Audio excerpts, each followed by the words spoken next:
Il pourrait bien finir sous le capot de votre prochaine voiture.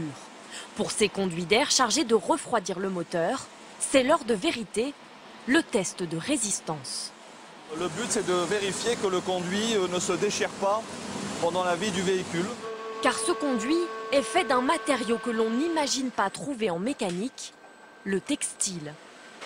Ça, c'est un feutre composé de différentes fibres qu'on va venir chauffer dans un four, donc, que l'on voit ici, puis transférer après chauffe dans un outillage de thermocompression que l'on voit à ce niveau-là, pour réaliser deux demi-coquilles qu'on va venir par la suite assembler afin de faire un tuyau d'admission d'air.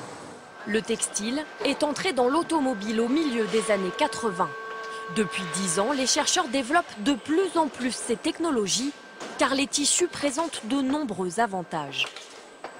L'intérêt de le faire en fibre thermoplastique, c'est d'alléger très significativement le tuyau, puisqu'on est capable de réduire jusqu'à 40% la masse, et également d'offrir des propriétés acoustiques intéressantes en réduisant très significativement le bruit.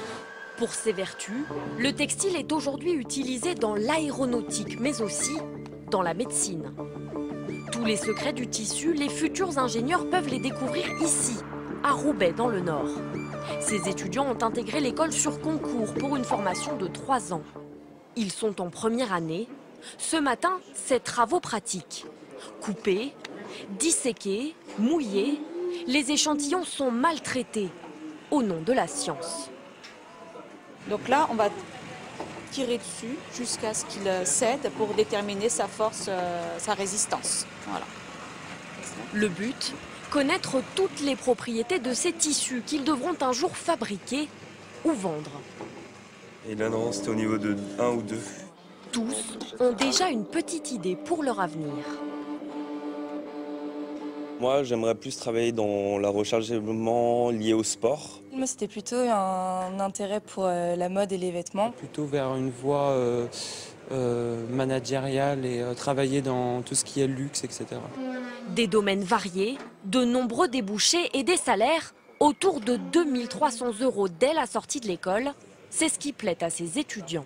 Pour leur enseignante, pas de doute, les textiles ont de beaux jours devant eux. On trouve toujours de nouvelles applications.